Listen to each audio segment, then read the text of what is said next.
Okay, let's dive right into this explainer.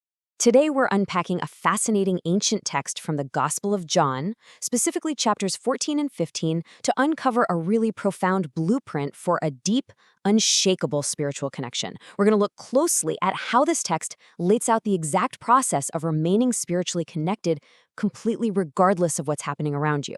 It kicks off by addressing a truly universal human experience, that feeling of a troubled, anxious heart.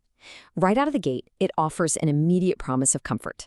Jesus reassures his followers by telling them he's going ahead to prepare a place for them, which establishes this amazing foundation of divine preparation and ultimate reassurance before we dive into the heavier stuff.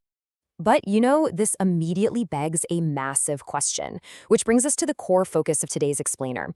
In a chaotic, totally unpredictable world, what exact mechanics does this text outline for achieving and, more importantly, maintaining that spiritual peace? How do you actually stay tethered to this source?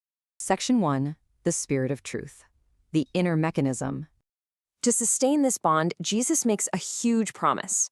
He says his followers aren't just going to be left abandoned like orphans. Instead, they'll receive what the text calls the Advocate, or the Spirit of Truth. What's absolutely crucial here is the location.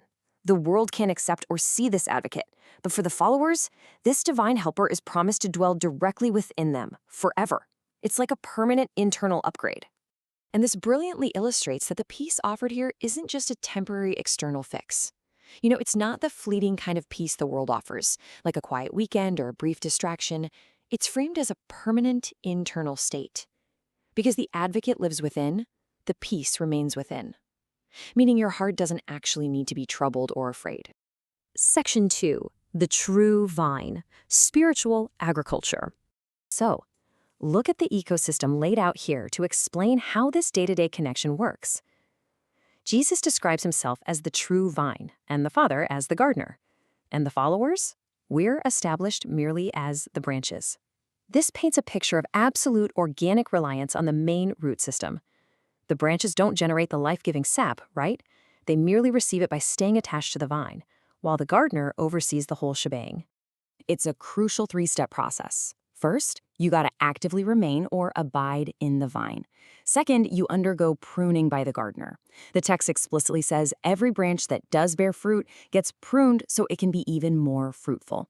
Now, pruning in agriculture is cutting away dead or overgrown wood. It's painful, for sure, but entirely necessary for growth. And third, this process ultimately leads to producing much fruit. The text presents a stark, honestly unapologetic contrast regarding the outcomes here. On one hand, maintaining the connection results in growth, vitality, and glorious productivity. But severing that connection, that leads to spiritual withering. It bluntly states that disconnected branches are picked up, thrown into the fire, and burned. It's a very vivid warning about the dangers of spiritual detachment. This emphasizes the absolute dependency of the branches. It doesn't say, apart from me you can do a little bit, or apart from me you're going to struggle.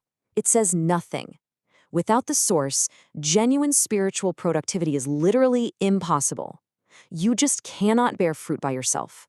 Section 3, the command to love, the output of connection. So, we keep hearing about fruit, but what does this actually look like in our daily, tangible lives? The passage explicitly lists the outputs. When you remain connected, the results are deeply transformational. It culminates not just in answered requests, but in this incredible state where your joy is complete, and it manifests outwardly as a radical capacity to love one another. But notice how love is defined here. It's framed not just as some warm, fuzzy feeling, but as a deliberate action rooted in obedience. Just as Jesus kept the Father's commands and remained in his love, the followers are instructed that keeping the commands is the very mechanism of remaining in love. It's active, not passive. And what's really fascinating is how the text defines the ultimate climax of this spiritual connection. The highest form of love, the ultimate fruit of the branch, is a selfless, sacrificial love for others. Literally laying down one's life is the ultimate proof of being deeply connected to the vine. Because of this deep connection and this willingness to obey and love sacrificially, the hierarchy shifts dramatically. The text notes that a servant doesn't know his master's business. But because everything learned from the Father has been made known to them, the dynamic transforms from a master-servant relationship into a profound, intimate friendship. They're chosen to bear lasting fruit as friends. Section 4. facing the world. External friction. However, just when things sound incredibly harmonious, we hit a severe tension. What happens when this internal spiritual connection meets the outside world? While on the inside, remaining in the vine brings intense inner peace, complete joy, and divine friendship.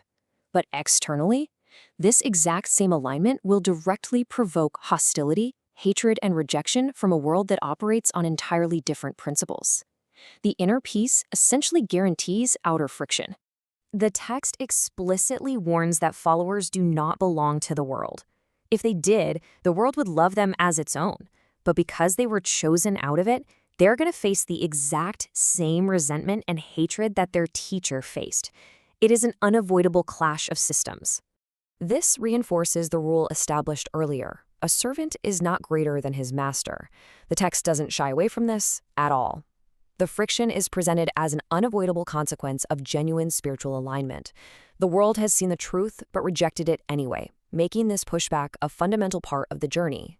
Finally, even amidst this external rejection and persecution, the connected branch has a really clear duty.